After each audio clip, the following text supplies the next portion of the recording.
So tell us the story of Huda Beauty from like the first moment. So what does Iraq mean to you?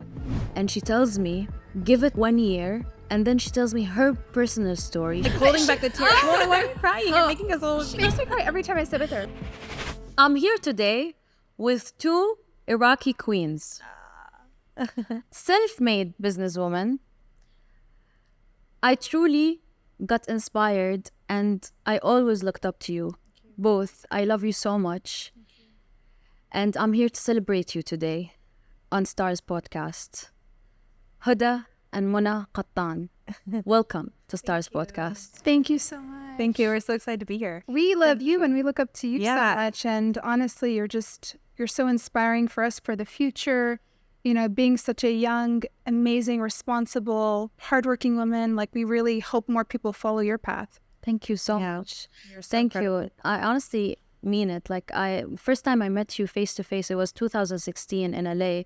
And I remember I was telling you the story, but I think the audience doesn't know this. I remember that moment when I saw you both and I was like fangirling, especially as an Iraqi girl, like seeing two strong, powerful women in the industry and like doing this game. Thank you. So sweet. In a way that has never been done before, you know? You guys were first in this industry, especially as Arab, you know? It's not easy. It's not easy to like going global and achieving global success as an Iraqi Arab woman. Thank you. Right? So sweet. You're so sweet. So today I'm so happy to have you both. Thank you. We're so happy to be here. Thank you, Now. Okay, so I'm going to start first with a question to Huda.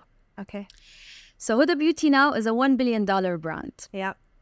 But I want to talk about the start, the beginning, the story. Oh, that's the worst time. I The wanna start is know- the worst time. I want to know the story. So tell us the story of Huda Beauty from like the first moments. I mean, you know, when we started the brand, it was a little while later after we had been blogging for a little while. So the start of Huda Beauty really is not very glamorous. You know, I know like now you look at the brand 10 years later, it's like, you know, this, you know, I still think it's small, but on the outside looking in, it looks like a very big brand. But when we started, it was kind of just like an experiment. It was, you know, maybe people want to hear some different content ideas, things that haven't been shared before. Let's put a blog out there. When we started the brand, actually, Mona was a huge driver in giving me so many wonderful ideas. She's such a wonderful entrepreneur, so creative, is always thinking of really amazing ideas. And I listened to her ideas. She doesn't listen to mine, but I listened to her ideas. And I was, you know, she was the one who pushed me for makeup, pushed me for the blog, pushed me for the lashes. You know, she had some really wonderful ideas. And so, you know, I luckily, you know, had that support system from Mona, from Alia as well. Alia was our first investor. Oh. Gave me the $6,000 to start the brand. I had no money. And in the beginning, it was like an experiment, but it was also like all very difficult, you know. I think, you know, Mona and maybe, you know, everyone now maybe will remember things a bit better than I remember them. I remembered packaging, you know, if you bought a Huda Beauty lash at the very beginning, we were packaging them. Oh, wow. Even our dad. Yeah. was wow. packaging them. Like at his apartment, then her house, and we were doing together. We got paper cuts. Like we were doing awful. everything in the beginning, but It was awful. How did you get the idea? Like, how did the idea start? I mean, I feel like it really was Huda's calling. You know, she loves beauty. You know, we both love beauty. Yeah. I think we both have been obsessed since we were kids because we were in the beauty pageants together as children. Well, And we loved... we were in beauty pageants, but Mona was a beauty queen. Stop it. I was. But we love playing dress up. I feel like it all came because we were in the beauty pageants. Our mom, you know, was in the States trying to keep herself busy, trying to fit in more. So I think putting us in the pageants made her feel like she fit in. Yeah. She was like, oh, I have pretty kids. Maybe people will accept me. I'm a here, pretty you know? child.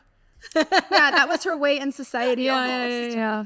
So I think that obsession just never left. So Yeah. we till today play dress up together, like all the time. Like when she gets new fashion, I'm like, oh my God, can I come over? Like every time I come to her house, I'm like playing with her things and vice versa. So I feel like it's been since childhood and it's something that never left us. And when Huda lost her job in 2009, was it? Yeah, 2008. During the crisis. Yeah, Huda lost her job, and I remember she was feeling a bit like lost, not sure what she should do. And I remember just staring at her one day, and I had an epiphany.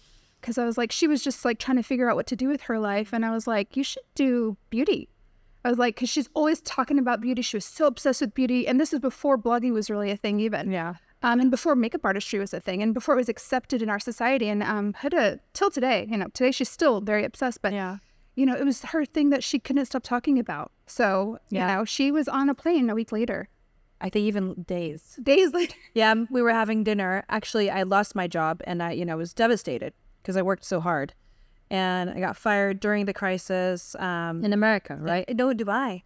Oh. So I transferred from my office from in the U.S. to here. They had the same company here. I said, let me transfer. Okay. I wasn't sure about moving to Dubai. I was like, I'm not sure, but my husband, he was at the time, he's Portuguese, he's Muslim. And he was like, let's move to Dubai. And I was like, no. He's like, your family's there. I was like, exactly, no. Just joking. But I had built a life. But I get that. I get that. When you get married, then you want to be independent. Well, no, I definitely want to be next to them, 100%. But I just was scared of moving, moving my life to the. I feel like you just got comfortable in Michigan. I just got comfortable. That's what it was. She was in Dearborn. Yeah. Yes. I just got comfortable there. Just found a job. Bought a car. I remember you got your Volvo. You were so excited. Yeah, by the way, girls in Dearborn, they're obsessed. They look up to you. Like when a product is dropping in Sephora, I would say all Michigan, but especially like the Dearborn Heights, Canton area where there's a lot of Arab community. Because I come from there as well. Like I grew up there. It's all started. It's amazing there. In Dearborn, They when a Huda Beauty product is dropping, we're all running to Sephora to get it. It's always sold out. So I want you to know that your town is always supporting you. And also your country. Like you being an Iraqi, you have no idea how the amount of Arab and Iraqi women that get inspired by your story. Because it is inspiring and it is hard. And we come from the same background, same families. We have similar families, right? So I want you to know that. It's so hard, So you left Dearborn. Moved here. Mona was working in finance, so I was following her around a little bit. Okay. Worked in. I used to be very codependent, so I was like, I'm codependent on her. I was forcing her to do everything with me, so I was like, Hootie, I'm working in the DIFC. Well, you got transferred there anyway. Yeah, that's true. But we loved being together. By the way, we fight a lot all the time. Yes. Every day. Like pretty much all the time. That's sisters. 24/7. That's sisters, though. But we want to be next to each other. Yeah, it's such a weird relationship that we have. But anyhow, so Huda, moved to DIFC. We were going to work together every day. So it was just so crazy how things happened, because I also feel like Huda leaving her job, even though it wasn't by choice, was a big reason why I left my job too, because she wasn't there anymore. So I was like, I have no reason to be here. Sometimes I look back and I'm like, if I was not fired, I think I'd still be working there. And I'd probably still be in banking. Yeah, I would be there. What was your job? I was a financial recruiter. So I was able to talk to people. I got to interview people. It was an amazing experience. I got to learn so much as well from them. I really did enjoy it. It did pay pretty well at the time. And the salary you could get was quite good. So people would stay their whole careers in this area. So I was a comfort it. zone. It was comfort, but I still felt like I'm the type of person, I think all of us here are these type of people where we are so passionate about what we commit to. Obsessive. Yes. Maybe a little bit obsessive. We decide not to give up ever, but sometimes giving up is actually important. And sometimes getting fired is your biggest blessing. Yeah. And what is that saying? Life's rejection is God's protection. Yes. What was that? Life's rejection is God's protection. I love that. Yeah. Yes. And when a door closes, there's a reason for it. Yeah. Even if you don't know. Yeah, exactly. Yeah. Because there's a better, gates. Yeah. Is ready for you, but you have just to go there, I remember feeling so lost, and I was praying Maghrib, and I put my head down sujood, and I was just like, please God, I don't know what I need to do, but just please help me find out. I went to sit at the dinner table, and when I was like, go do makeup, I was like, okay. I didn't think she was going to take me so seriously. I was like, okay, this is the sign I was waiting for. So you believe in signs? Big time.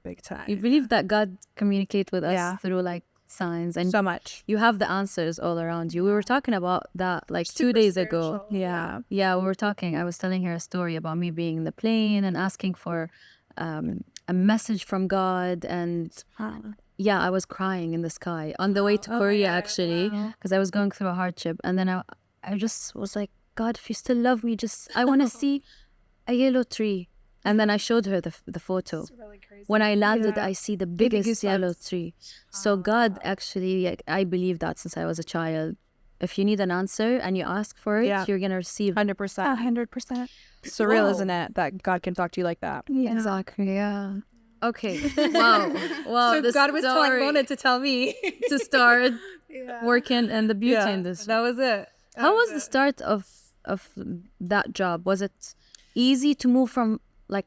Do you remember? It wasn't great. I had to do a lot of well, first of all, I think in the Arab world, a lot of times they don't take those jobs very seriously, even though it's such an amazing job. It's artistic, it's so great. I think a lot of times if it's not like engineering, doctors, they're like, oh, it's a especially hobby. back then. You know, now I think it's changed a lot. But back then, 2009, creative roles were not always celebrated. Yeah, exactly. Which is crazy because in the Arab world, art is so big. It's a big part of our culture. Of course, Arabs are so artistic, so it's kind of crazy. But at the time, you know, I think in the region, I didn't maybe get a lot of respect in the very beginning. But I was like, you know, I don't care. I'm just going to do my job. You know, I did a lot of free work. I did a lot of things for free. And I think that really gave me a lot of opportunities because I was saying yes to everything. I think it also gave you a lot of work ethic too, because it's like you are more long-term. Like, I think that's a big mistake a lot of people make is they just think short-term, what can I gain? But like when you teach yourself, like invest in something that might turn out to something good in the future, it's like that patience of being like long-term greedy and really thinking about the future instead of what can I get today? Honestly, I feel like this is also the case with content creation. You have to create content for so many years for that one video that will hit and give you the exposure you're looking for. And if you're not patient enough, you cannot be successful in this industry, right? Definitely. By talking, or since we're talking about content creation, I want to know, how did you start creating? Like, how did the blog idea start? That was from Mona. Also Mona. Whoa. I tell you, I'm listening to her all the time. Yeah. So how did I you do listen to you a lot. You used to, you don't anymore. But... Well, now I'm mad at her. We should talk about this later. Not on Nora's podcast. I mean, I'm happy to hear. I mean, maybe later we can do this. But it's fine. You can tell me. But no, but to be honest, at that time, because when Huda left her job, I also then quit my job because I knew I wasn't happy in my career either. I was doing finance. I was in investment banking. And I only stayed because my dad was like, please stay at least 1 year so you have something on your CV to fall back on in case it doesn't work out. Like, you know, it's misogyny. more of a man's A lot world of it's a man's here world. in this part of the world, especially back then. I think now it's changed. Everywhere in the world. Back then it was a man's world and I felt very excluded. I feel like people did, like Huda talks a lot about pretty shaming. I felt like I was pretty shamed because I did dress up nicely to work. I did put in effort. I put makeup on. I took cupcakes to the office. Like people were like, you're too happy to be here. Oh my God. Like, Oh my God. Yeah. I didn't belong. It's toxic. Yeah, it was toxic so environment. It makes you feel like very small. Yeah. You know? Yeah, so I where left. beauty makes you feel so big. Exactly. Yeah. So I left my job and I got into PR. Also because of Huda, because we were supposed to start a company together. It's so crazy how you guys affected each other. To start a company together. And then right before I feel like we sound really cute right now. We're not cute. Trust me. After I give my notice, she then decides she's not going to join the PR company. So it's me and my friend Mustafa. Yeah. So Iraqi. He's Iraqi. Okay. He's also incredible. He taught me so much, to be honest.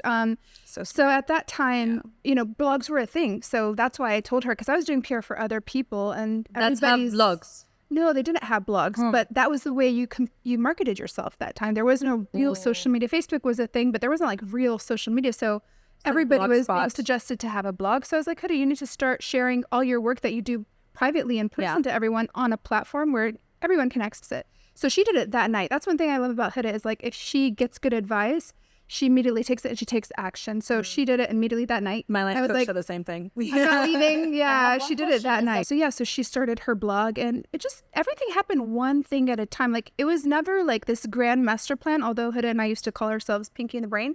But like it wasn't a master plan. It was like every time you just have to know. It was a master plan. I think so too. It was a master plan. No, it wasn't. I swear to God, if you want something so bad and you go it through with a pure heart, you know, and you just follow your gut, like every step of the way will be shown to you. So don't overwhelm yourself and think you have to have a blueprint. We created it, you know, so you just have to follow your gut. Don't second guess yourself. Sometimes you, like, even while you're creating the blueprint, you're like, but what if this, what if that? And we second guess ourselves. And I think that's one thing that we had to get over. Right. You know? And you can't be wrong. I mean, I've failed a million times and I will continue failing, of course, because the more you try, the more you fail. But that's okay, and you have to accept that. Yeah, Just it's a keep good going. thing to fail. It means you're trying. Exactly. You're trying. Yeah, that's true. Actually, you Most have to people are too try. scared of failing, and I'm like, don't be embarrassed. It's fine. I have a question here about failure. We'll get to it later, but it is part of success. Absolutely. You will never meet a successful people or a successful person without like 100 step that he took and like failed, and then you know what I mean. But people only see the glamour side of this world. They see just the achievements, but they don't know that these big achievements were small steps every day that you're taking, a lot of hard work. Lots of It's crying. not a lot of crying. Lots of crying. Yeah, exactly. So much crying. Exactly. Lots. I'm wearing your raincoat today. That had to be. Oh my God, yeah.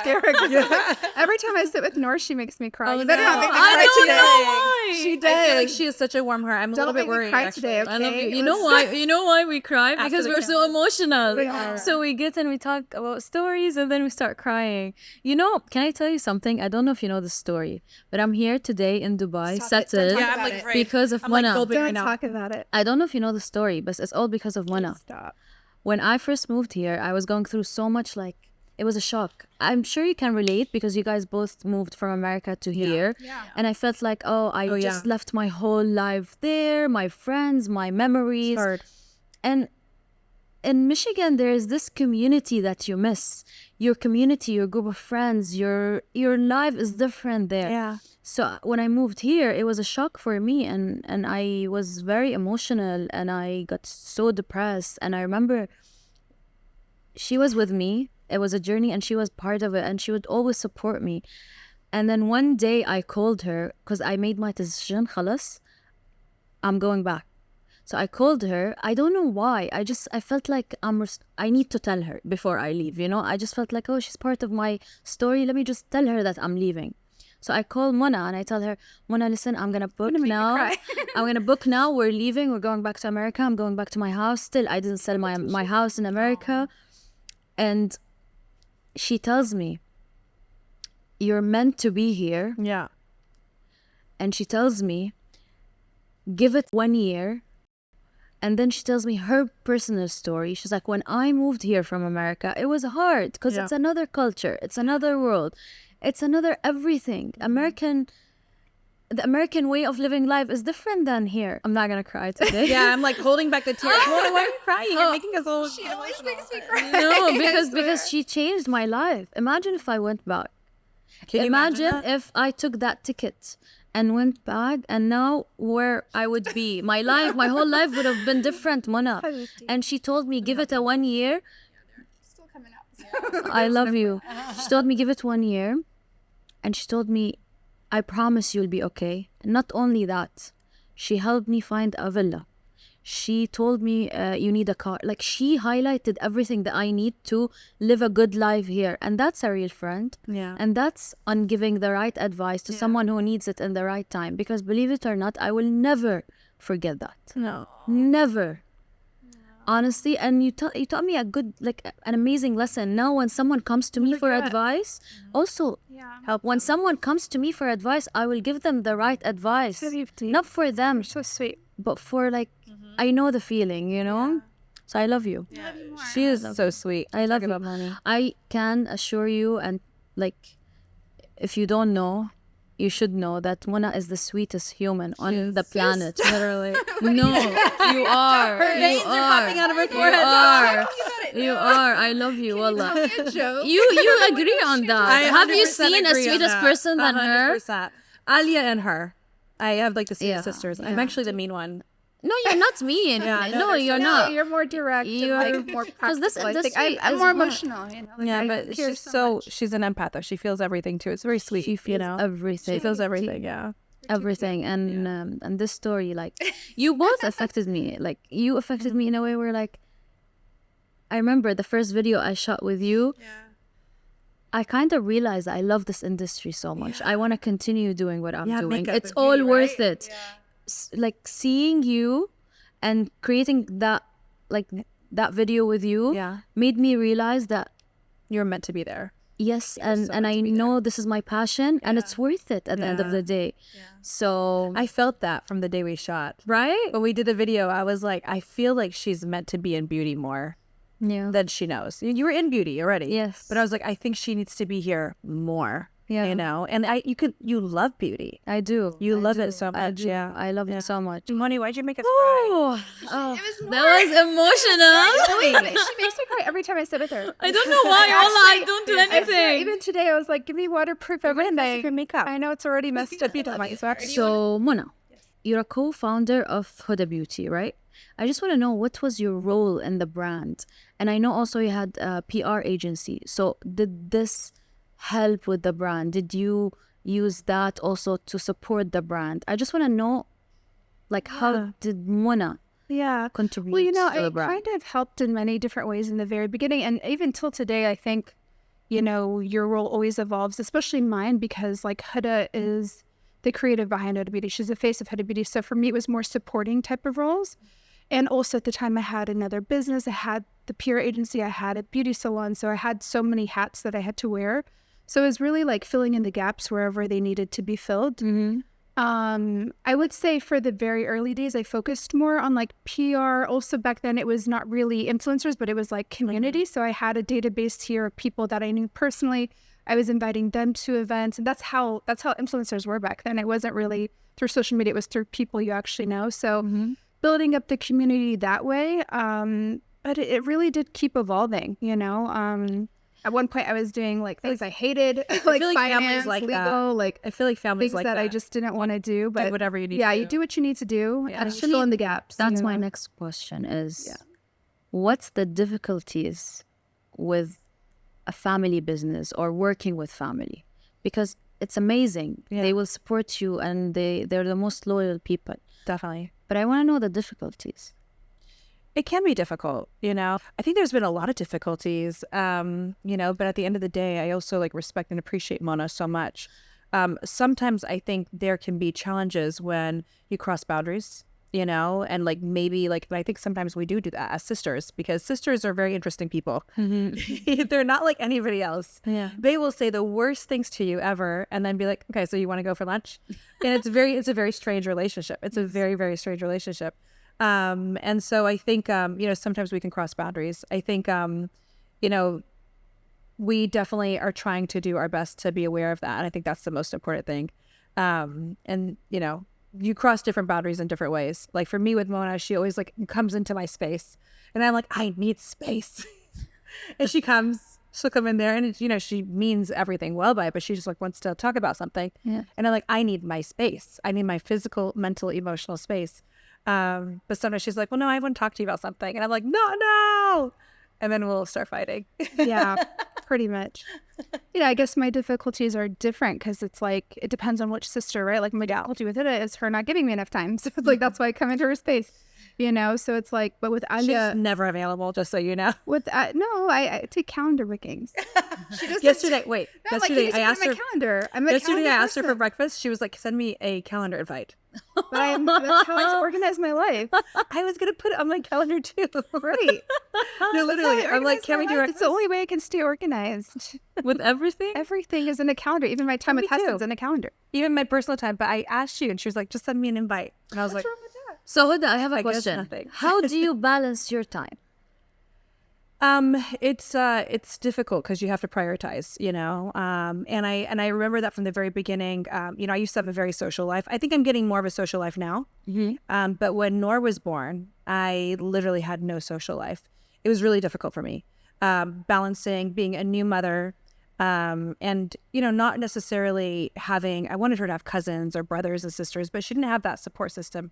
So I was like, you know, I need to make sure that she at least has some type of you know, normal childhood. And I always felt, you know, with my job, it was always a little challenging because, you know, sometimes people will, especially in the Middle East, I feel like where there wasn't so many people who were up and coming, people would be like, oh, you know, you're Huda Beauty's daughter, and they would give her extra attention or sometimes even be mean to her in school. She had a lot of moms who would say horrible things to their kids, and then they would come home, they would go to school and say it to Noor. And so I always felt like she was dealing with sometimes good things and bad things because of my job. So it was a little bit challenging. So I definitely spent more time on being a mother. And that was a challenge. But I think now it's like, where's the biggest priorities in my life? And then how can I still fill my cup? It's a challenge. It's a balancing act, you know? Do me and my husband have a normal relationship? He's co-CEO of Huda Beauty. We're co-CEOs together. Yeah. Is that a normal relationship? Probably not. But I also value him so much. I respect him so much. And we do always make sure we're always still dating. I think that's really important. Oh, He's always my boyfriend. Shakira way. Yeah. He's always my boyfriend. Always my boyfriend. Yeah. And I think, you know, we always try to balance, like, are we partners in life? Are we husband and wife? Are we boyfriend and girlfriend? But how do you balance that? I feel like this is very hard. It is. Like, thing to figure out. So how did you figure this relationship out? I feel like there's no magical answer. It's all about awareness. You know, you just have to be aware. Like, if you are present in a situation and you can just see, okay, I maybe need a little bit more time with you to connect. Maybe there's an issue. Maybe I need to go out with you. We need to go on a date. I think it's just awareness. It was lower kisses. I love you. But I think it really comes down to that, because the reality is you're never going to be able to put your life into a box or a structure. So awareness for me is key. You are the #1 beauty content creator and beauty influencer globally. And at some point, I think you stayed like #1 for years, and you're still like at the top. But we all like felt that at some point you slowed down. That's intentional. I want to know why. Yeah. That was in 2020. It was a very tough year, I think, for everyone. Obviously, COVID was so new. It was like we were all dealing with what we were dealing with. Never mind, like, you have the outside things you're dealing with, but then you also have inside things, like your own personal things you're dealing with. And for me, I felt that, you know, I wanted to keep creating content. I really did. I knew content was going to be the most important thing then. I said to my team, everybody go home. The most important thing at this point in time is going to be content. But I started to feel in a very tough place, because I was getting some personal stories from some people, and they were experiencing some really tough things. And then I was like, I don't know if I can keep making content right now. Like, for me, I've been doing this for 10 years. I need a break. It was my 10 years as a content creator, because I started in 2010. I was like, I'm going to give myself a break. And I gave myself a break. It was hard on the business. It was very hard on the business. Because they were like, you need to talk about lipstick. And I was like, nope, I'm not going to do it. I'm taking a break. It was difficult. But I'm glad I did it. I wasn't sure I was going to be able to get back into it. But I do feel now I'm back into it. But it took me a long time to get back into it. Do you think she was going through a burnout? Maybe. I think there was also a lot of life changes at the time. Like, you know, most importantly, it was COVID, and so much was happening, not just for us, but the team, and just knowing what they were going through and trying to figure out what to do as like the CEO of the company, trying to like navigate, what are we doing through this life crisis? Like, are we ever going to get through it? Yeah. There was so much fear of like what's coming. So I think it was that. And like Huda mentioned, like people were sharing stories of like their depression, and like it's kind of hard when people are going through, because in Dubai we were very sheltered. We're very blessed to be here, right? Through COVID, like we had it in a very good way compared to many parts of the world. But some people were like losing their jobs, losing their homes, losing their family members, and then they're watching us live our best lives on social media. It was a bit of a tough position to be in. And I think it was maybe burnout, maybe also just like what's happening next. I mean, I got fat during COVID. I just ate cake. No, everybody dealt with it differently. Me too. Yeah, I was locked in my basement making perfume, eating cake, and I gained all my keto weight back. I'm still trying to lose it. But like everybody dealt with it differently, you know? I also thought the world was ending. That's why I had the cake. I was like, who cares? Who cares about like my fit body? Like, it's Guys, fine. I got in the worst relationship ever during COVID. Everybody dealt with it I differently. loved the wrong person. I didn't care. I was like, yeah, you're wrong, but I'm gonna Because we all thought like maybe life was ending. Yeah, So I think that's the key. I don't think we cared enough about the unimportant things. So if like, you know, satisfying your craving for cake was important, satisfying your craving for love, for me, it was a real transition. And I remember, I think as a leader, I became a real leader during that time. I think I thought I was a leader beforehand. And then I realized, no, what my thoughts of a leader is actually completely not true. during COVID, you stepped down from being the CEO of Huda Beauty, right? Stepped back up very quickly, unfortunately. Why? What happened? That was a difficult situation. I think it was wrong to bring in so many new leaders in our business. I don't know, Moni, how you feel about it, because you were I think it was, we also are learning things as we go. Like, although we've gotten to a pretty good place, we're still navigating every single year. We have so many lessons. I think the biggest one at that stage was, like I could have mentioned, hiring too many senior people at the same time creates a lot of politics. Yeah. It creates a lot of confusion. Like, we couldn't even keep up with the growth of our senior leadership team. So it's like, it's crazy. just being able to figure out the right thing. And this happens. You create something as a content creator, as a person that's amazing. Yeah. And then all of a sudden you have somebody coming in telling you, no, you don't really know how to do this. Let me do this for you. Yes.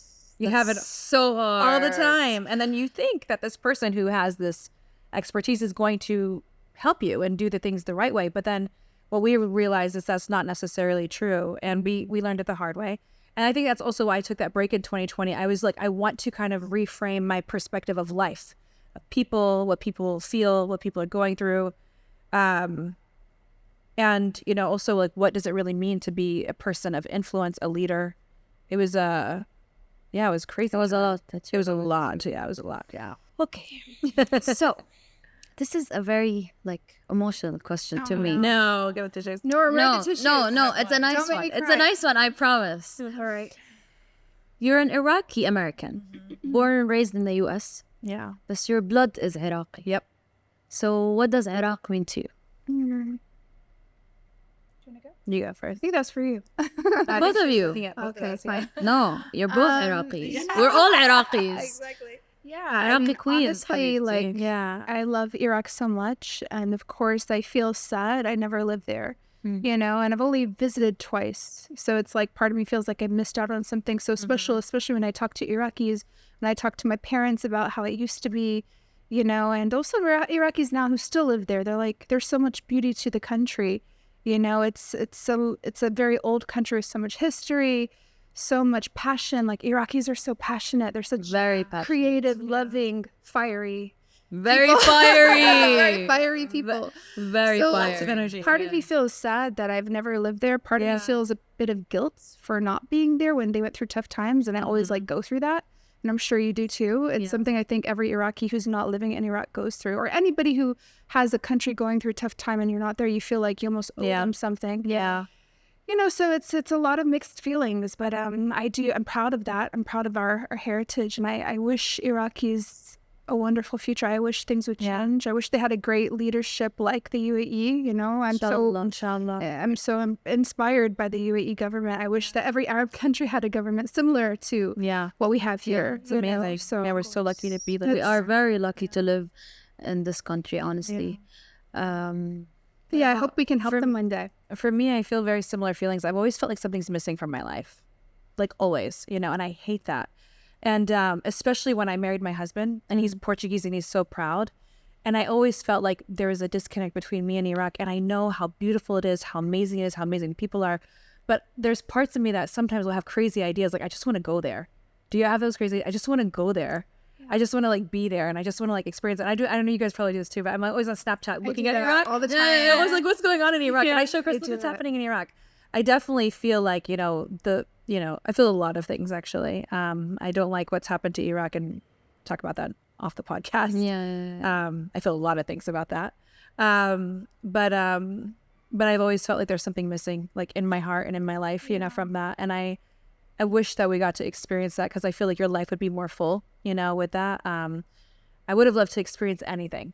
Even just experiencing growing up around family. We've only had each other, our immediate family. We never grew up around cousins. We've never grown up with our uncles. I could pass a cousin and not know who they were. Yeah. I wouldn't recognize them. So just having that feeling of not feeling like you're from where you are. And I feel like Dubai is the first place I've ever been where I actually feel like I'm from here, because Dubai is a place where if you don't belong, you belong. You belong here. Right? Yeah. Which is a beautiful thing. But before moving here, I never felt that way. I always felt like I don't know where I belong, So, sometimes I wish I grew up in Iraq, but then everything happens for a reason, and you have to accept you are where you are for a reason. Yeah. And you see your parents so proud of it. But you're like, but I want to experience it, I want to experience You will feel it more when you visit. So I used to feel exactly, and I still feel part of me feels the same. Yeah. But what I did is I just went. Everyone was telling me, don't go. Yeah. And I'm sure you heard it too. Yeah. It's different there. It's this, it's that. And I kept Who hearing cares? these noises. And I was like, you know what? I'm just going to go. And I literally just booked a flight and went. My mom was there with my sister. And I was here. And I felt so lonely. And I'm like, I just want to see my people. So I booked a flight. I went there. And now I'm in love with the country. You can feel it even. Because once you're there, you connect. You know, you see people that looks like you. It's just like your people. You feel it, you know, and it's your country. Yeah. Like, I always lived in a lot of countries, and I felt like a piece of me was like left Missing, in each right? of this country. And also there's a piece of me that's missing. Yeah. I don't know who I am. And I felt lost for the longest time.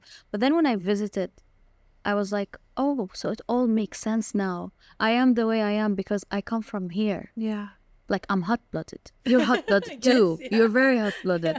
And we're very sweet and generous people. Yeah. Because it's known. Iraqis are so generous. So generous. Some of my biggest memories when we did go to Iraq are just like random people. I'll look at them while they're eating. They just give me their food. Like, and it's very normal. yeah. Or when you buy something, they don't want to take the money. Like, yeah. they don't want to charge you for So generous. for anything that you're buying. Yeah. So, yeah, we come from a very, like, I think, Alim. Yeah. Our country is great. Yeah. And they call it Al-Iraq Al-Azim. So, I love that. Alim is strong, right? a great, amazing, great. like the greatest, you know. Wow. It's, I mean, I always tell Chris it's where humanity started. yeah, it all started in I'm like, Iraq. we're all Iraqi, and he's just like, here we go. He's like, we're all Portuguese. I'm like, here we go again. So now I'm moving into the fun questions. Okay. I want to know, because you recently started, a few years ago, started Khayali. Mm-hmm. And I want to know, what was the hardest thing about starting a brand, especially a perfume brand, which is very different, tough. Yeah. and very tough. Yeah. So it's our 5th year, actually. So we're going to celebrate our 5th birthday in November. So it's been a while. So we have gone through quite a journey, you know, and so many different things have been hard, and still to today, like, you know how it is. It's always hard. I think the hardest thing was like understanding how to explain what a fragrance is Yeah. to people on social. Yeah. You know, when we first launched the brand, I was like, okay, we're going to launch this brand and we're going to make this beautiful fragrance, beautiful juice, and we're going to sell it the way we sell like color cosmetics. And I tried that. We tried that. And it didn't work. And honestly, the first few years were so tough because we were, even as a company, thinking of shutting down the brand because it wasn't really worth the time. So like just trying to figure out what to do in those times where like nobody really believed in it. I think that was the hardest time. And for me, it was like just trying everything. I just kept trying things until something worked. So just really like not giving up and putting in the efforts. And I had to have a tough digging in. conversation with you. I remember at one point where I was like, she was like, I want these things to happen. Like, we need support from the company. I was like, Mona, right now the company's not going to support it. You need to make it happen. And then I don't know what happened. Like the switch went off in her. I was just like, okay, then I'm going to make it happen. So I just started doing everything on my own. Paying for it on her own. Yeah, too. still, you know, That's just like doing a things founder. on my own and just hustling on my own, getting things done on my own. And still to today, I feel like I've kind of started that and I haven't stopped yet because I feel like I'm going at a speed that I feel comfortable with. It's true. Sometimes she likes to work in silo because she likes to move so fast. I'm like, you're in a company. Come back. Come back to Like, no, because it's still a baby. Like Kaylee is a baby, especially when you compare it to Huda Beauty. It's still a baby. Like when a brand is that young. And for me, I really, even though it's our 5th year since we launched, I feel like it was reborn in 2021. That's when we launched Sweet Diamond, which was like the first one after I had my own content team, after I had my own like ideas that I was experimenting with. So it's only a few years old, really, you know, from when it started to take off. I think in the beginning too, I feel like Mona wanted to do it with me, and I was like, I no. was trying to force her to do it. But I was like, but I don't love fragrance the way you love fragrance. I do love fragrance, but she is. It's her passion. Blood smells like perfume. Yeah. I was very codependent then. I didn't know until I started doing therapy, like that I'm codependent, but I wanted to do everything with her. I was like, you don't need me. And I wanted her to do everything with me, like vice, you know, both ways. Like if she did anything, I wanted to be a part of it. If I did anything, I would wait unless she could do it. So I was waiting for her to do the product. I was never going to development. do it with her. I was waiting for her to do the photo shoots. So it's And I told her, I was like, everything I out. will never, like, you need to do this on your own. Yeah, so I think just going through that journey was very hard. But again, it's still very hard. Every day there's like a new challenge, and that's something I want everyone to know who's working on something. Like, everything's hard. Even though we might make it look easy, trust me, it's so hard. So what's the hardest part in the process of creating a perfume? If I had to pick only one thing, I would say the hardest part would be picking one, because I've created so many beautiful fragrances and I can't launch them all. And that's probably the most frustrating thing. Like, if you come to my basement, I probably have at least 500 samples that I love. Yeah. Wow. So it's like narrowing it down. That's the hard part of a product developer. Yeah. It's like even in makeup, because you make so many nice things. Right. Actually, I like literally started to want to make brands for other people because I just want to launch these things. Yeah. Because like with space in Sephora, I don't have that much space. I have like a small shelf. So it's like every time we make something, we have to remove something. So like, dealing with that's hard. But so you have to remove a perfume when you launch a new perfume? It depends on the store, but most stores where we don't have a lot of space, they will only have space for like 6 perfumes or something like that. And you only have so many things you can launch per year. Yeah. Really? There's a limit? I mean, there isn't, but it's not good to launch so many things. So tell us about that. Tell us about the process. I mean, the process it depends on each person and each company. But for us, we don't like to launch too many things. I think right now we're launching so many things. This is not what I like to do. So actually, like next year, you'll see we have less launches, but bigger launches, like less but bigger. So I think depending on each person, it's different. Like at the beginning, we launched just 3 products the very first year. After that, we actually launched color cosmetics in 2016. I actually feel like that's when the brand really we became a company. Reborn. We had an office. We had a few employees, not many at the time, but it was like a company then. And, so you can do so many things, but should you do everything that you think of, And that's the thing. Like, I see so many products, so many things. I'm like, oh, I could see this being a marketing campaign. Oh, I can see this going crazy on social. But at the end of the day, you're like, but I need to be able to manage my time. What's your favorite product that you created? I definitely love Easy Bake. It's my favorite product. Yeah, it's my favorite. I love our concealer and our Easy Bake. I love under eyes. I love the under eye area. So I love those 2 products so much. Yeah. I love Easy Bake too. It's my favorite. And the lipstick. Oh, the lipstick. Oh. And Jade Lashes. Where is Jade Lashes? Why is it sold out? Where is it? Is it sold out? We've discontinued that. Why? Yeah. That's the thing, like Mona said, like you have to look at, not to get too into the commercial stuff, but you look at your area and you're like, I can't have everything here. Yeah. Yeah. It's like, think about it as like, when you go to a supermarket, like you have one shelf for the cookies. They can't make it all cookies, you know what I mean? So it's like you have to take away a cookie when you add a cookie in. And, actually a really sad thing. Like you can't, it's really sad because it boils down to numbers. Like, Yes. it's like what's the percentage that this product does of sales? because think It's about, like, but I love this product. It's like, but it does this percentage of sales. Sephora real estate is very expensive. Like if you think about how much sales they want per inch, they need a lot of sales because it's a very expensive business for them to run. The amount they spend on marketing, advertising, their their rent, their Yeah. stores, it's expensive. So you have to, like, every inch you take, you need to make sales or they'll remove you. So it's very competitive. It is. So working with Sephora, do you have pay for these shelves? Are you partners? Yeah, we pay for them. Yeah. We pay for like The merchandising. production of it, but in the end of the day, they take a margin. So it's like, Big again, margin. they want you to, that's why they want you to make sales, because if you don't make sales, they don't make money either. And then they have to replace you. So it's a very cutthroat Everybody wants to be business. there. Everybody. So technically, they are your partner. Yes. That's why they have control a little bit on what works and what doesn't. And I mean, they have some level of control. I want to say control. Advice, I'd say like like advice. guidance. Yeah. And look, if you take it, great. If you don't take it and then you fail, Probably not. probably going to pull you out. We don't always take their advice. No, we don't. Yeah, sometimes we push back and we say, I hear you, but I really want to take a chance. I believe this. And they're like, okay, we trust you. So it's a partnership. It really is a The partnership. same with every retail partner that you have. Like, this is the relationship of a retailer. Like, they can give you guidance. They can't force you on what to do. But when you are a brand like ours that's mainly distributed through a retailer, you have to be a good partner. Yeah, you gotta we're be a not like Zara where we have our own stores everywhere. They have the freedom of launching whatever they want, whenever they want, right? But we haven't followed that track in business. So I don't want to open a store ever. I mean, I do, but not. I don't want to. you don't want? No. Why? I just feel like stores, somebody said something to me once and I really loved it. Steve, our CCO, our Chief Commercial Officer, he said something to me. He was like, stores are a vanity play. Unless you can scale it, unless you can put a store everywhere, if you have one store, it's not profitable. It's true.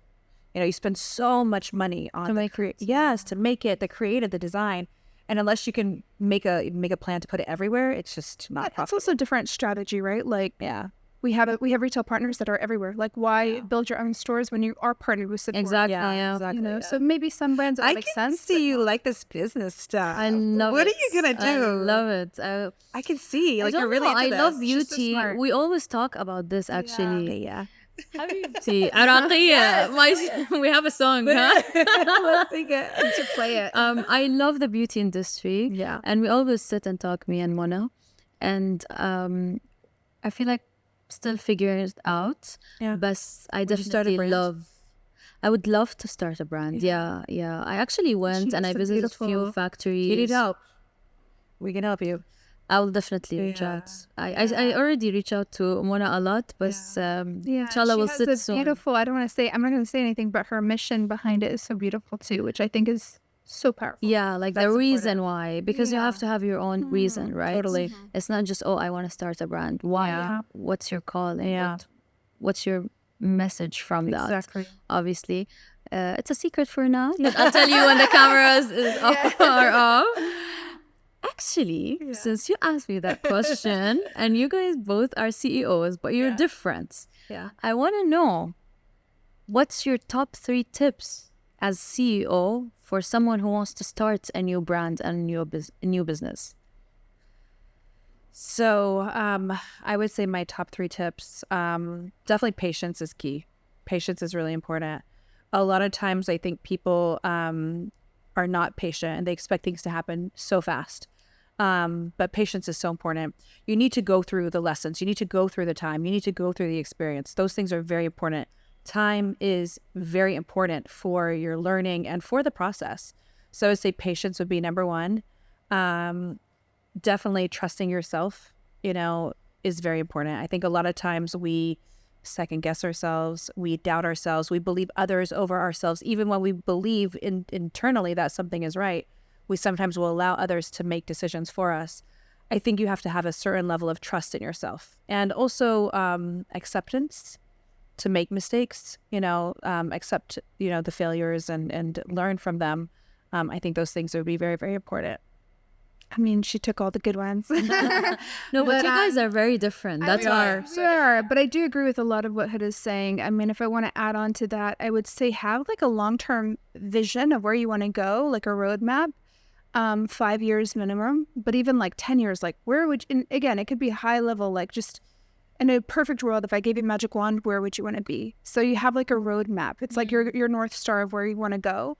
I think that's really important because a lot of people just think about this year, next year, and the truth is time flies. Like before you know it, you're going to close your eyes and it's going to be 2025, So having that kind of like high level vision of where you want to go, I think it's important for you as like the decision maker, but also for your team to know where they're going because they want to feel like they're a part of something that is going in a direction that they believe in too. So that's one. I would say have a really good support system because you need good friends, you need good people you can call when times get tough, and they always get tough, having a mentor, a role model. And then I'd say lastly is like always educate yourself. Research, like as much as you can. Read about stories, read about other people's journeys, and even make good friends with those people because you'd be surprised how much people want to help. Yeah. Like people think everyone's in competition, but the truth is confident people who have a very big dream, a very big mission aren't in competition because they have their own path. So it's like... You did something. You reviewed your gloss and the Fenty Beauty gloss, the Rihanna, and that was a move that I don't think anyone would do that, but you did it. And to be honest, that's exactly... You don't need to compete, It's like when you have that confidence and you've got this, like, I love Simon Sinek. I mean, I think we all do, right? He's amazing, but he has this principle that a lot of people talk about. It's called infinite games. And it means like it's forever. It's an infinity. Like we don't have a finish line. So like when you have a why behind you that is bigger than yourself, bigger than your brand, you want everyone to succeed. Like, with Huda's, do you want to share like the Huda Beauty why? Yeah. Have you shared it publicly? Yeah, we have a little bit. Yeah, it's like, not like formally, but yeah, go ahead. I don't want to swear, but it's on the beauty standards. Well, You can like you swore. leave that out, but it's like to make the industry better, because with Huda personally, her mission was about feeling excluded, feeling like beauty was not really speaking to people, everyone, So her mission is that. For me with Kaylee, it's like making everyone feel like a diamond. I want everyone to feel special and royal and luxurious and like a king or queen. So it's like knowing your mission, and then when you have that, you want everyone to feel that way, even if they're not buying Kaylee, even if they're not buying Could Be. Yeah. You want them to feel better. Was it easy finding your why? Did it take you time? Did you know when you started what's your why? I think deep down inside it was there. Sometimes as we're creating brands, you don't have all of the information. Like, you don't know why everything is moving. I remember when I first started the brand, I didn't want to talk about myself actually at all. I didn't want to talk about myself at all. And like I put my face on the palette because I thought it was cool, like to see a face on a palette. Now you see so many things like that. At the time, it wasn't done. I got a lot of pushback actually when we did. They're like, oh no, this is not going to be accepted. This is go so weird. And then it became like a thing. But I didn't want to get into like the personal details. And then I started to realize like it was actually all personal. The reason why I started the company was all personal. It was my personal perception, but it was like about the community. It was me not feeling accepted. I felt ugly as a kid. I didn't want anybody else to feel that way, So it came from a lot of these things that I had personally, but should have been shared because a lot of people were going through those similar things. And so then it started personally, but then it became about the community, about my community. And just like really making sure that they could, never feel those things that I felt, So Mona mentioned it, it's like to beauty standards. Well, what does that mean? Does it mean that like we are here to then recreate them? No, it means that everybody is out there to feel accepted and to feel beautiful and to create their own standard. We spoke about this before, but like Mona in her position felt very small. I feel like beauty does the opposite. When you're working in the bank and you had people who were treating you badly, they made you feel small. And that happens a lot. People be in situations where people make them feel small. And I feel like beauty makes you feel so big. It makes you feel so powerful. It makes you feel incredible. I truly believe that when somebody is glammed, they are a nicer person to be around. True. They are a better mother, a better sister, a better daughter, a better friend, a better wife. So much nicer when I look good. I want to do anything and everything, right? I want to be nice too. Like when it's funny because a couple of weeks ago we had a couple of difficult weeks and I was not glammed, and I was like, yeah, this is okay. I'm not glammed. It's fine. And then I didn't realize how much it was affecting my perception of how my mood was. I put makeup on. I felt amazing, even though the makeup I did that day was not great because I was in a hurry. I felt better, And I'm like, this is the power that it has. They talk about the lipstick effect, Like for me, it's the perfume effect, but yes, whatever it is. Wow. Because like for me, it's like perfume makes me feel very confident, very like my mood completely changes. So yeah, I feel like for Huda, it's like more color cosmetics. For me, it's more fragrances and scents because to me, I'm like very connected to that sense, But whatever it is, the feeling is what you want. I have a question actually about your relationship. So you recently got married. Oh yes, to Hassan. I thought you meant to Huda. Relationships with No, to Hassan. Yeah. She's like married too. No. Right, Habibi, I'm sorry. So my question is, how did you know he's the one? That's the toughest part, I feel, especially being in the industry, being successful, being an independent woman, having like everything, and so gorgeous. It's hard. And I'm sure you see a lot of like the bad boys, the not very good boys. And how did you know that Hassan is the one? I mean, to be honest, I feel like we could have a whole podcast on this topic because I went through a lot, with relationships and even myself. Like, I feel like, I only started therapy at a later stage in life. It was right before COVID. It was the end of 2019 is when I started. And I got to know myself and understood my own patterns. So I feel like before committing to Hassan, I already like did a lot of assessing of like our compatibility, our values, and I did all the not so fun stuff that I think everybody should have because I really believe, not to sound cliche, love is not found, it's built. And what you need is to find somebody you're compatible with, and then you have to build the one. It's not like finding the one. You create the one through the right relationship. And honestly, if I'm going to be really honest, I didn't bring the best to all my relationships in the past because I was She chose some pretty terrible people in the past. No, but also I didn't do the right thing. And I feel like you have to put people in their place and they're going to give you a different experience of themselves, right? So it's like with Hassan, I feel like I've been a very different Mona. So I feel like I've created the one with him. But also, I did pray istikhara in every single relationship. Every relationship I ever prayed istikhara, we broke up the same week. Sometimes the next day. With Hassan, it was like immediate. Just marriage was so easy. There was no hurdles. It wasn't like hard. And I started looking for healthy relationship, which honestly isn't what most people think it is. It's not crazy, insane chemistry, which sometimes you get through like love bombers and narcissists are players because they're playing with every girl. So like if you feel like, oh my God, I feel like a queen on like the first month, that means he's probably doing it to everyone. Or he's a narcissist and he's doing it for his ego, So you have to get to know, what does healthy love look like? It's a fireplace. It's not a firecracker. Wow.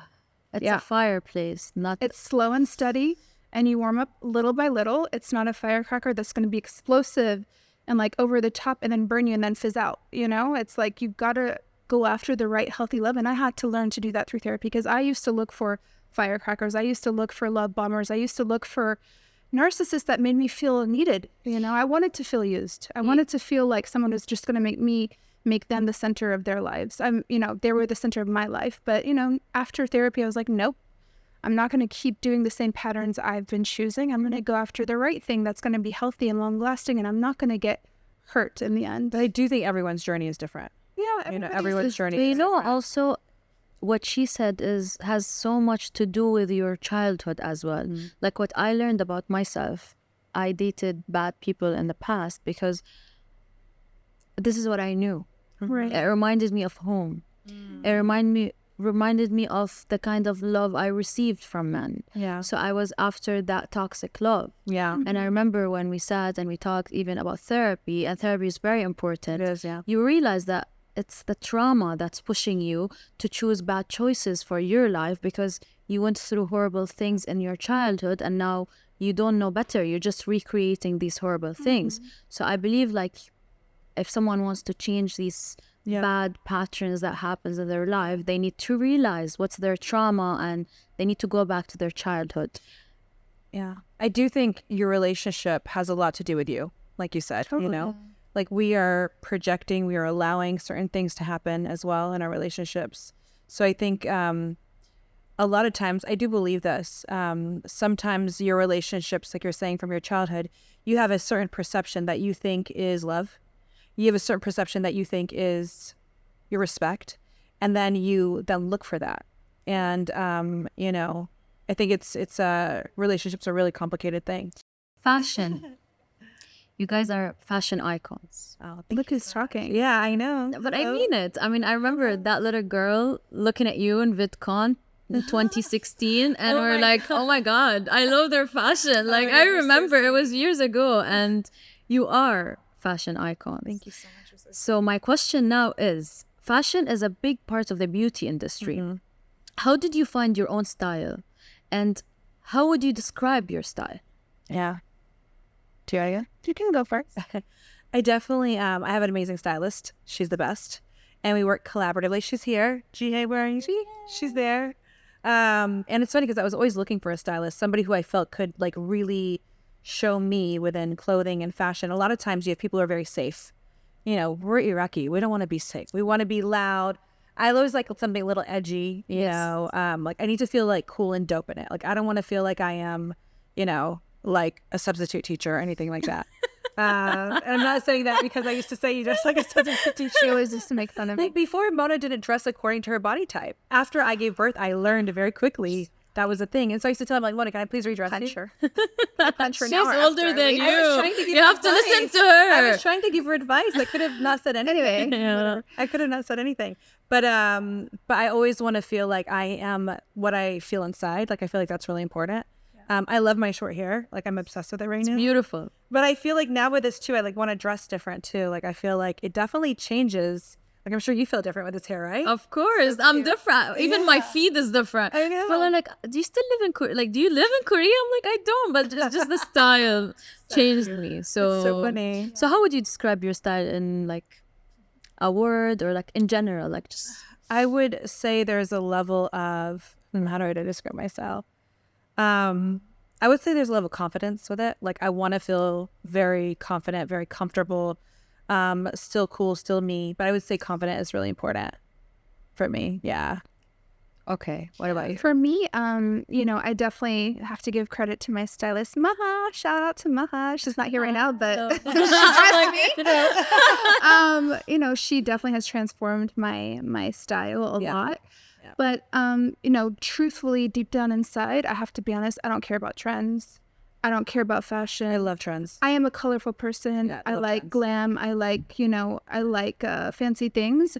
But I think being raised by our mom, she's made me not care. So like whether someone's dressed up or not, I couldn't care less. But I appreciate it from like a creativity point of view. So it's like, it's nice to see people do something different. But I'm also like most days in my sweats. Most days. I live simply and I'm just smelling perfumes all day. So your style is comfortable. I only get dressed up for content. Oh, that's a statement. Me too, by the way. Honestly, on a normal day, I'm in the same outfit almost every day. And that's okay. You like to dress up, right? We barely go out. We mostly stay at home. I like to get dressed up when I dress. I do like to get dressed up when we do date nights, but it's not that frequent. I like to look a little skanky when I now I'm getting okay 20-some years. You just gotta do something. Exactly. I feel like now I'm trying to dress up every day because it changes the mood, right? It makes you like feel brand new. What's your favorite brand for fashion? Yes, I like the Atico right now a lot. Yeah, I feel like the Atico's cool. They're not like super high fashion, but they're cool. I love their cargo pants. I'm obsessed with their cargo pants. I can't get enough of their cargo pants. They're so cool. The Atico is really cool. I don't really have a favorite brand. I just like what I like. I like glam. Like it has to be fun and funky. Will we ever see like Kayali X a brand? Like insert the brand. Huda Beauty X insert the brand. Like I think Huda Beauty one day, but Kayali would be really cool.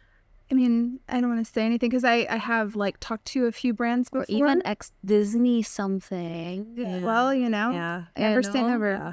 So there's talks. You're open to the idea. There's talks, yeah. Nothing permanent, nothing like fixed yet, but yeah, there's talks. Okay, so we're reaching the end of this conversation, unfortunately. I have like this question is important to me. Are you gonna make after me cry all again? this no crying. After all this success and achieving a lot of milestones and a lot of fame, what satisfies your soul? Like what is that thing that you realize that satisfies your soul? For me, it's the most simple things. Like one of my favorite things to do, although I don't think my family will agree with me, like I love to sit in the room, like in our master bedroom. We have a little couch area with a TV, and I love to just sit there with Nora and Chris and watch a movie, and really stupid movies sometimes. But the simple things I've realized are my favorite things now, like going for a bike ride with my family. I love those things. I do love those things that don't make me think. I've realized that as well, where I don't have to use my brain. I love those things. So whether I'm watching a movie and just laughing, or whether I'm going for a bike ride and just like not thinking, but just the simple things. I love those things so much, and especially doing them with like the most important people to me. That's so great. I don't know. I wouldn't mind doing them alone, but I like doing them with the people I love. Yeah, That's so sweet. that is really Simple things are the sweet. best things, in my opinion. Yeah. For true, I would say it's definitely like prayer is a big one for me. I'm just like in those moments where I feel like I'm not really sure what I should be doing, like praying kind of keeps me guided and keeps me feeling like strong, I guess. So it gives me that soul strength, I guess. But also helping people. I love to help people all the time, and I feel like that's She really does. part of being an empath. It's like, you just get excited from helping people. So that's like a big soul filler, and also having ice cream. Yeah, ice cream. If I could do all three at the same time, it would be great. What flavor of ice cream? Pistachio gelato. I love pistachio. I do not like pistachio. You gelato. don't? What's your favorite ice cream? I don't love ice cream, but I do like mint chocolate chip. Oh, Yeah. okay. My last question is: do you guys believe in retirement? Do you believe ever that there's a time where you should retire? I don't know what retirement would mean in this day and age. Like, would we ever stop working completely? I feel like that would be a bad thing for your brain, to stop using your brain. Yeah, for me, I'm totally against retirement because I think that when you do, you just start to age very quickly. And Yeah. I've seen it to every person I know who's retired, you know, you just see them slowly feel like less needed, less like they have purpose in life. Like I feel like, and I don't mean you have to work. Like I mean, maybe your new job in life or your new thing that keeps you busy every day is giving back, charity, supporting the community, you know. So it's a different thing, but it's like don't stop working. It's like work versus purposeful work, you know. Like I think as we evolve, you can go more towards the purposeful work, because I feel now like, you know, even though it's very much a job, it's a career, but I don't feel like I'm doing work at this point in time. Like I would do everything I'm doing right now for free. In fact, we've done that before, you know, in the beginning, but I feel like there's purpose behind it. So like there's a part of me that still feels like very excited to like get out of bed and get things moving. And that's important, you know. So as my career evolves, I'm sure I'll be more, I think I see myself more in an advisor role to people, which I'm starting to do now, and I'm loving it. I'm starting to advise people, and their brands are starting, and I'm like, oh, I love it so much. So I feel like that will happen more and more, and maybe, you know, maybe that's what I will do, you know, eventually. I actually don't believe in retirement as well, so I agree. I totally agree. Yeah. What is retirement? I don't know. It's too boring. Like, why? Yeah. You don't need to stop. As long as you're alive, basically. Guys, I'm the happiest human now. Like, you have no idea. I'm actually the happiest girl on earth because I'm here sitting with two queens and icons, and I will forever remember this day. I love you so much. Thank you. We love you. So proud of you, always and forever. Your journey's everything. And I can't believe, like, feels like you're still, like, just starting your journey. I know. I was going to say, she's just starting. She's 25, guys. She's 25. She's 25. Can we just repeat this together? She's so smart. She's so incredible. Been through so much. You're so incredibly wise at 25. It's actually insane. Thank you. At 25, I was not the same. No. You're already at 25. Not there. No. Yeah, not anywhere close. Yeah. I love you. I love you. I don't want to cry. We said no crying. I need to get you back. I love you. Okay. I love you. You're amazing. I love you so much.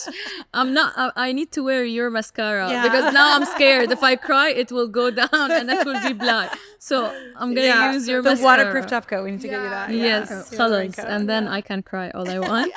I love you so much. Thank you for being here on Stars podcast today. And I'm sure like this conversation, a lot of people will enjoy it. I enjoyed it so much. Same. Thank you. And inshallah, I'll always see you like succeeding more and more and more. And I want you to know that you inspire, and many million of girls like look up to you on a daily basis. So Thank you. I love you. I love you I love you so much. I love you more, baby. Thank you for being here. And that's a wrap, everyone.